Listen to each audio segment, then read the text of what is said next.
Hello नमस्कार दोस्तों, स्वागत है आप सभी का सत्य एक्सीलेंट यूट्यूब चैनल पे। दोस्तों अभी हाल ही में हमने एक वीडियो कंप्लीट किया जिसमें आपको इंजीनियरिंग ड्राइंग के पेपर मैंने सॉल्व किया और उसमें मैंने आपको बोला कि जितने भी सिंबल से संबंधित क्वेश्चन आते हैं मैं आपको एक वीडियो के माध्यम से पूरे जितने भी सिंबल इंजीनियरिंग ड्राइंग से हैं जो कि मोस्ट इंपॉर्टेंट है उसको मैं कवर करूँगा। तो फाइनली दोस्तों मैं आपके लिए लेके आ चुका हूँ यहाँ पर कुछ सिंबल के इंपॉर्टेंट क्वेश्चन जो कि बार बार परीक्षाओं में रिपीट होते हैं। तो इसको आप ध्यान से देखेंगे तो आसानी से बना पाएंगे क्योंकि बहुत ही आसान है और इसका बहुत ही आसान बनाने का तरीका भी है। तो वीडियो को आप कंप्लीट देखिएगा और चैनल पे नए होंगे तो चैनल को सब्सक्राइब कीजिएगा क्योंकि आईटीआई संबंधित कोई भी जानकारी और कल आपको आईटीआई का पेपर भी सॉल्व करके मैं बताऊंगा जो कि कल आपका इंजीनियरिंग ड्राइंग का पेपर होने वाला है। तो पहले आप इस वीडियो को कंप्लीट देखिए, उसके बाद आपको समझ में आ जाएगा कितने क्वेश्चन पेपर में आए थे और जितने मैंने इंजीनियरिंग ड्राइंग की मैंने आपको कंप्लीट कराए सभी को आप तैयारी करके जाइएगा।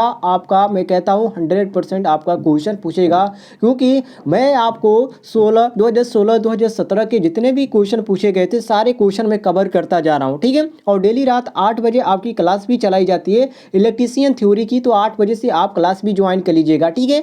8 बजे से आपको क्लास मिल जाएगी इलेक्ट्रीशियन थ्योरी की। तो उससे पहले यहाँ पर आप देख लीजिए कैसे कैसे क्वेश्चन पूछे जाते हैं। तो सबसे पहले मैंने यहाँ पर चित्र कवर किया हुआ है आपका एम्पलीफायर का। एम्पलीफायर आपका 2016 में क्वेश्चन पूछा गया था जब सेमेस्टर वाइज था, उस समय 4th सेमेस्टर में आपका क्वेश्चन पूछा गया था, ठीक है। इसमें आपको क्या पूछा जाता है, इसमें आपको केवल इंग्लिश में लिख दिया जाएगा एम्पलीफायर का फ्री हैंड स्केच बनाने के लिए, ठीक है। तो आप इस तरह बनाएंगे। उसके बाद यहाँ पर सामान्य कुंडलन भी से पूछ सकता है, सामान्य कुंडलन का आप चित्र बनाइए। उसके बाद दोस्तों यहाँ पर आपको क्षेत्र कुंडलन, ठीक है, दोनों को समझिएगा। क्षेत्र कुंडलन है और ऊपर आपका सामान्य कुंडलन है। उसके बाद दोस्तों आता है आपका मोटर, सिंपल मोटर मतलब सामान्य मोटर का चित्र इस तरह बनता है, ठीक है। इसको ध्यान से देख लीजिए और हो सकता है तो स्क्रीनशॉट भी ले लीजिए, हो सकता है आप बनाने में इसको मदद मिलेगा आपको और आसानी से आप बना भी पाएंगे। उसके बाद दोस्तों यहाँ पर आता है डीसी सामान्य मोटर, ठीक है। इसको भी आप देख लीजिएगा। सब मोटरों का यहाँ पर एक समान होता है लेकिन यहाँ पर थोड़े थोड़े आपको अंतर देखने को मिल जाएगा। उसके बाद आता है एसी मोटर सामान्य, यहाँ पर आप देख सकते हैं एसी मोटर सामान्य का ये। उसके बाद दोस्तों यहाँ पर आता है रेक्टिफायर के साथ बना यंत्र, ये आपका रेक्टिफायर का है, ठीक है, ये आपका रेक्टिफायर का है। उसके बाद दोस्तों यहाँ पर डायोड आता है। डायोड काफ़ी इजी है लेकिन डायोड जो होते हैं कई प्रकार के होते हैं, जिसको आप ध्यान से देखेंगे तभी आप समझ पाएंगे। ये आपका डायोड है, सबसे बड़ी चीज़ होती है इसको दर्शाना। ये आपका के है और ये आपका ए है, ठीक है। और ये आपका सीधा रहेगा और ये आपका डायोड इसको कहते हैं। बाकी नीचे आप आते हैं जीनर डायोड का, ठीक है। ये आपका जीनर डायोड है, देख सकते हैं ये आपका जो इस तरह बनता है इसी के अनुसार हम इसको पहचान सकते हैं कि ये आपका जीनर डायोड हो। ए और के तो सब में इसमें सेम ही रहता है। थोड़ा सा नीचे आते हैं तो यहाँ पर मैंने टनल डायोड कवर किया है क्योंकि यहाँ पर टनल डायोड देख सकते हैं, ये भी आपका डायोड में बहुत ही इंपॉर्टेंट है। ये भी क्वेश्चन पूछा जाता है क्योंकि टनल डायोड ज़्यादातर लोग ध्यान नहीं देते हैं, इसमें जो सिंपल डायोड होते हैं उन्हीं को याद करके जाते हैं। और सबसे बड़ी बात होती है कि दिमाग में बैठाना कि किस तरह का ये फिगर बनेगा, ठीक है। तो इसको ध्यान से आप बनाइएगा, एक बार दो बार जितनी भी बार आपको प्रैक्टिस करना है उतनी बार कीजिएगा क्योंकि आपका परीक्षा कल होने वाला है 23 नवंबर को, तो आप तैयार रह कीजिए। उसके बाद दोस्तों वैरेक्टर डायोड आता है, ठीक है। वैरेक्टर डायोड भी बहुत ही इंपॉर्टेंट है, ये भी आपका क्वेश्चन पूछा गया था। 2 या 3 सिंबल आपको बनाना पड़ जाएगा, इसको ध्यान रखिएगा। बाकी जो इंजीनियरिंग ड्राइंग का है उसमें आपको DOL स्टार्टर है और भी बहुत सारे स्टार्टर है जो कि बनाने को देखने को मिल जाएगा, ठीक है। मैं एक और पेपर में आपको लिए कवर किया हूँ जो कि मैं आपको शाम के समय में आपको क्वेश्चन लेके आऊँगा जिसमें आपका पेपर से संबंधित क्वेश्चन आएगा और उसी के अनुसार आपका क्वेश्चन पूछा भी जाएगा। अभी मैंने एक पेपर आपको सॉल्व किया जो कि 2019 का पेपर था और सेकेंड ईयर के लिए बहुत ही इंपॉर्टेंट है। तो उस वीडियो को यदि आपने नहीं देखा है तो इस वीडियो के डिस्क्रिप्शन में आपको लिंक दे दिया गया है, आप वहां से भी जाकर देख सकते हैं। तो ये दोस्तों आपका हो गया वैरेक्टर डायोड का। उसके बाद दोस्तों यहाँ पर आता है आपका प्रकाश उत्सर्जक डायोड जिसको हम LED बोलते हैं, मतलब कि लाइट इमिटिंग डायोड बोलते हैं। तो ये आपका सामने हो गया है, ये प्रकाश उत्सर्जक का ये हो गया चित्र, इसको ध्यान दीजिएगा। बाकी थोड़ा सा आप नीचे आ जाते तो यहाँ पर आता है फोटो डायोड। फोटो डायोड भी बहुत ही इंपॉर्टेंट है। ये आपका सभी डायोड का तो सेम होता है लेकिन ये आपका जो एरो होता है इस तरह होता है, ठीक है। एरो को ध्यान से देख के आप पहचान सकते हैं इसको। तो यहाँ पर फोटो डायोड का कुछ इस तरह से ये होता है। बाकी ये आपका आ गया जो कि इसको हम N चैनल बोलते हैं जिसको जेट बोला जाता है, ठीक है। ये आपका इसका हो गया। बाकी ये आपका हो गया, ये भी आपका P चैनल हो गया, ठीक है। P चैनल का इस तरह होता है। ये तो आपका सबसे इम्पोर्टेंट है, ये आपका पीएनपी। देखिए मैंने आपको एक वीडियो दिया था जो कि ड्राइंग में उसमें थोड़ा सा मिस्टेक हो गया था। मैं कई भी स्टूडेंट को बता चुका कि जो लोग यहाँ पर कमेंट करके पूछे थे कि सर इसका ऐसा नहीं ऐसा होगा, तो वो बिल्कुल सही बोलते हैं। देखिए यहाँ पर जो आपका मैंने उसमें बताया था क्योंकि उल्टा मैंने बता दिया था, लेकिन ये जो आपका है नीचे की तरह यदि एरो आ रहा है तो इसका मतलब पीएनपी है, मतलब कि अंदर की तरफ, मतलब पी से आप समझ सकते हैं पीएनपी है मतलब कि प्रवेश कर रहा है। यदि एरो अंदर की तरफ प्रवेश कर रहा है तो आपका पीएनपी हो गया। और यही यहाँ पर इधर की जगह यदि इधर एरो रहता है इस तरह ऊपर की तरह, तो ये आपका एनपीएन मतलब कि निकल, इस तरह आप समझ सकते हैं एनपीएन। ठीक है, एनपीएन मतलब निकल, बाहर की तरफ जो निकलता है उसको हम एनपीएन कहते हैं, और अंदर की तरफ प्रवेश करता है मतलब पीएनपी आपका हो जाएगा। ठीक है, इसको ध्यान रखिएगा।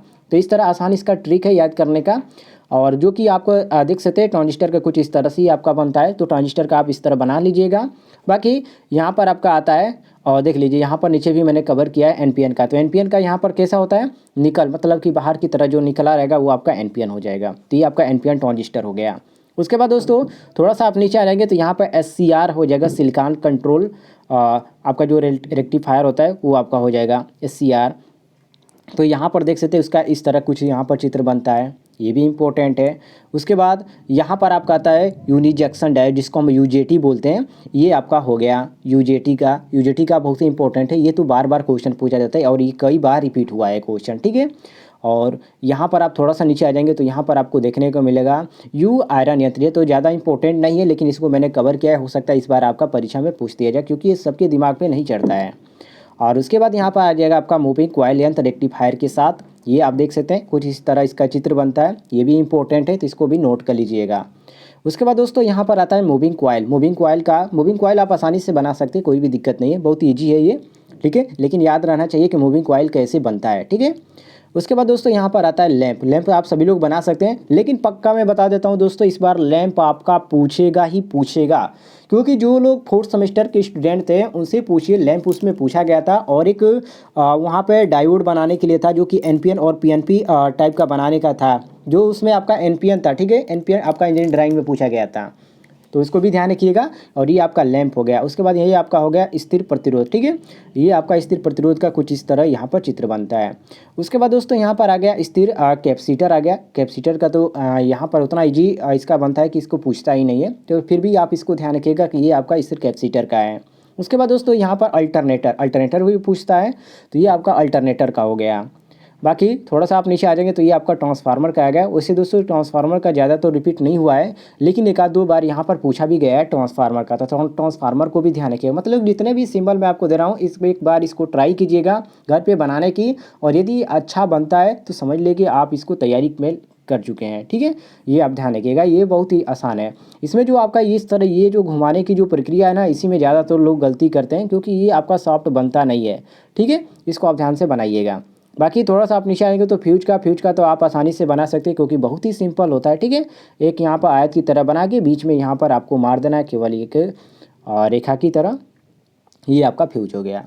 बाकी थोड़ा सा आप नीचे आ जाएंगे तो यहाँ पर आपको डीसी जनरेटर देखने को मिल जाएगा। डीसी जनरेटर इसमें इतना इंपॉर्टेंट नहीं है, लेकिन ये भी आपका कभी कभी पूछ देता है, तो इसको भी आप देख लीजिएगा डीसी जनरेटर। उसके बाद दोस्तों यहाँ पर बैटरी आता है। ठीक है, बैटरी ध्यान से बनाइएगा क्योंकि बैटरी बनाने में बहुत सारे लोग इसमें दिक्कत कर देते हैं। इसका जो सिंबल है ये देखिए इस तरह माइनस, और ये फिर ये इस तरह ये रहा। ठीक है, ये आपका बैटरी का हो गया। उसके बाद दोस्तों अर्थ का होता है। अर्थ का तो इसमें 4th सेमेस्टर में पूछा गया था, जिन लोगों का फाइनल ईयर होता है जो सेमेस्टर वाइज थे उनका 4th सेमेस्टर में पूछा था अर्थ का। ठीक है, तो अर्थ को भी आप ध्यान रखिएगा, अर्थ भी बहुत ही इंपॉर्टेंट चैप्टर है। सॉरी, अर्थ जो है बहुत ही इंपॉर्टेंट यहाँ पर सिंबल है। बाकी दोस्तों यहाँ पर आपका आता है रियोस्टेट, मतलब कि वेरिएबल जो प्रतिरोध होता है कुछ इस तरह होता है। एक रेस्टेट बनाकर वहाँ पर आपको एक यहाँ पर एरो की तरह यहाँ पर अंदर से इसको बाहर लेके जाना। उसके बाद दोस्तों वेरिएबल कैपेसिटर हो गया। उसके बाद यहाँ पर कॉइल हो गया। उसके बाद यहाँ पर चोक हो गया। चोक भी बहुत ही इंपॉर्टेंट है, चोक को भी ध्यान रखिएगा। चोक आप आसानी से बना सकते हैं, एक बार दो बार प्रयास करेंगे तो आसानी से बन जाएगा। देखिए दोस्तों हर एक सिंबल बहुत ही इंपॉर्टेंट होता है, लेकिन जब आप परीक्षा में बैठते हैं तो वहाँ पर याद करना पड़ता है कि यहाँ पर जो सिंबल है इसका कैसे बनेगा। जैसे कि डायोड है, तो डायोड को आप दिमाग पे बैठाएंगे तभी तो बना पाएंगे। आप सभी लोग जानते हैं कि यहाँ पर डायोड इस तरह खींच के आसानी से उसको बना दिया सकता है। या जो भी आपका प्रक्रिया उस तरह आप आसानी से बना सकते हैं, लेकिन उसमें दिमाग पे बैठाना पड़ता है। ये आपका रहा ऑटो ट्रांसफार्मर का, ठीक है, ये आपका ऑटो ट्रांसफार्मर हो गया। उसके बाद ये आपका सेल का हो गया, ठीक है। बैटरी और सेल को देख लीजिएगा, दोनों में अंतर है, कुछ लोग एक ही बना देंगे। उसके बाद दोस्तों यहाँ पर आता है ऑन स्विच, और ये आपका हो गया सॉकेट आउटलेट और संयुक्त स्विच 2 पिन 6 एम्पियर का है। उसके बाद ये दोस्तों आपका 3 पिन 6 एम्पियर का है सॉकेट आउटलेट। उसके बाद यहाँ पर विद्युत घंटी है। विद्युत घंटी तो यहाँ पर बार बार पूछा गया है, 2 बार पूछा गया है क्वेश्चन। उसके बाद मीटर है, उसके बाद आप स्विच है, उसके बाद सॉकेट आउटलेट 2 पिन 5 एम्पियर है। उसके बाद सॉकेट आउटलेट 2 पिन 15 एम्पियर है। उसके बाद यहाँ पर सॉकेट आउटलेट संयुक्त स्विच है 3 पिन 6 एम्पियर है। उसके बाद ये आपका सीलिंग फैन है। सीलिंग फैन का सबसे आसान होता है, केवल आपको इस तरह खींचना है और ये आपका हो गया, ये आपका सीलिंग फैन हो गया, ठीक है, बरोबर इसको खींचिएगा। उसके बाद ये आपका घंटी हो गया, ये आपका बजर हो गया। तो ये आपका कुछ इंपॉर्टेंट थे जो कि ज़्यादा बार पूछे जाते हैं क्वेश्चन, इसलिए मैंने कवर किया। बाकी यदि इसका PDF भी आप पाना चाहते हैं तो लिंक आपको इस वीडियो के डिस्क्रिप्शन में टेलीग्राम ग्रुप का दिया गया, वहाँ से आप जाकर आसानी से इसको डाउनलोड कर पाएंगे। फिलहाल दोस्तों मैं आपको नेक्स्ट वीडियो में लेके आ रहा हूँ इंजीनियरिंग ड्राइंग का पेपर, आप तैयार हो जाइए, वहाँ पर आपको बताने वाला हूँ किस तरह के क्वेश्चन पूछे जाते हैं। हालांकि मैंने एक आपको इंजीनियरिंग ड्राइंग का पेपर सॉल्व कर दिया है, ठीक है, तो उसको भी ध्यान रखिएगा। बाकी दोस्तों मिलते हैं नेक्स्ट वीडियो में, तब तक के लिए जय हिंद, वंदे मातरम।